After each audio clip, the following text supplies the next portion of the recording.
Hi welcome to Mamata Kannada cooking channel. ಇವತ್ತಿನ video ಒಂದು ಕಫಕ್ಕೆ ಕಷಾಯವನ್ನು ಯಾವ ರೀತಿ ಮಾಡೋದು. ಮೊದಲಿಗೆ ನಾನು ದೊಡ್ಡಪತ್ರೆ ಎಲೆ ಮತ್ತು ತುಪ್ಪಿರಿಗೆ ಸೊಪ್ಪನ್ನು ಕಿತ್ಕೊಂಡಿದ್ದೀನಿ.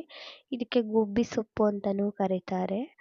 ನೋಡಿ, ತುಳಸಿ ಒಂದು 4 ಎಲೆ, ತುಪ್ಪಿರಿಗೆ ಸೊಪ್ಪು ಒಂದು 10ರಿಂದ 15 ಎಲೆ, ಒಂದು ಎಲೆ ದೊಡ್ಡಪತ್ರೆ ಎಲೆ, 2 ಬಿಡಿ ಭಾಗ ಬೆಳ್ಳುಳ್ಳಿಯನ್ನು ತೊಗೊಂಡಿದ್ದೀನಿ, ಒಂದು 5 ಕಾಳು ಮೆಣಸು, ಒಂದು ಸ್ವಲ್ಪ ಉಪ್ಪನ್ನು ಹಾಕ್ಕೊಂಡು ಇದನ್ನು ಕುಟ್ಟಿ ರಸ ತಗೋಬೇಕು. ಇದನ್ನು ದೊಡ್ಡೋರು ಕುಡಿಬೇಕು. ಸದ್ಯಕ್ಕೆ ಈಗ ನನಗೆ 4 ವರ್ಷದ ಮಗಳು ಇದೆ, ಅವಳಿಗೆ ತುಂಬ ಕಫ ಕಟ್ಟಿದೆ. ಆ ಕಡೆ ತಿರ್ಗಿದ್ರೂ ಮಲ್ಗೋಕ್ಕಾಗ್ತಿಲ್ಲ, ಅವಳ ಕೈಲಿ ನೈಟ್ ಫುಲ್ಲು ಈ ಕಡೆ ತಿರ್ಗಿದ್ರು ಮಲ್ಗೋಕ್ಕಾಗ್ತಿಲ್ಲ, ಫುಲ್ ಕಟ್ಬಿಟ್ಟಿದೆ ಕಫ. ಸೊ ಅದಕ್ಕಾಗಿ ನಾನು ಅವಳಿಗೆ ಕಷಾಯವನ್ನು ರೆಡಿ ಮಾಡ್ತಿದ್ದೀನಿ. ಇದನ್ನೇನು ಬೇಯಿಸೋ ಥರ ಇಲ್ಲ, ನ್ಯಾಚುರಲ್ ಅರೆದ್ಬಿಟ್ಟು ಅದನ್ನು ಲಿಕ್ವಿಡನ್ನು ಒಂದೊಳ್ಳೆಗೆ ಹಾಕ್ಕೊಂಡು ಕುಡಿಸೋದಕ್ಕೆ ರೆಡಿ ಮಾಡ್ಕೊಂಡಿದ್ದೀನಿ. ಈಗ ನನ್ನ ಮಗಳಿಗೆ ಕುಡಿಸ್ದೆ ನೋಡಿ, ಅದು ಸ್ವಲ್ಪ ಹೊತ್ತು ಒಂದು 5 ನಿಮಿಷನೂ ಇರಲ್ಲ, ವಾಮಿಟ್ ಆಗಿಬಿಡುತ್ತೆ.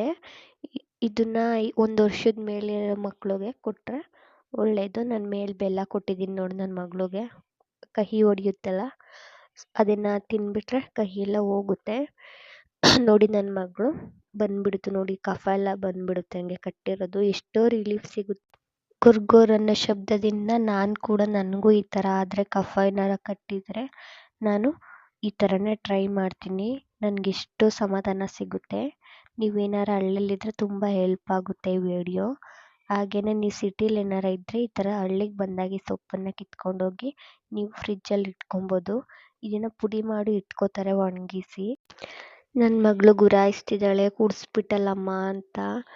ಅವಳು ಯಾವತ್ತೂ ಅಳ್ಕೊಂಡೇ ಕುಡಿಯೋದು ಇದನ್ನು, ಇಬ್ಬರು ಬೇಕೇ ಬೇಕು ಇದನ್ನು ಕುಡಿಸೋದಕ್ಕೆ. ಆದರೆ ಇದು ಒಳ್ಳೆ ರಿಸಲ್ಟ್ ಕೊಡುತ್ತೆ ಇದು ನನ್ನ ಪ್ರಕಾರ.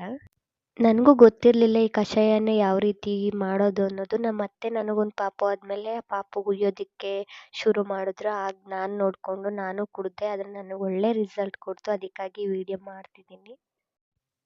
ಆದಷ್ಟು 1 ವರ್ಷದ ಮೇಲ್ಗಡೆ ಇರೋ ಮಕ್ಕಳಿಗೆ ಕೊಟ್ಟರೆ ಒಳ್ಳೆಯದು, ದೊಡ್ಡವರು ಆರಾಮಾಗಿ ಕುಡಿಬೋದು ಇದನ್ನು, ಪಕ್ಕ ರಿಸಲ್ಟ್ ಇದೆ.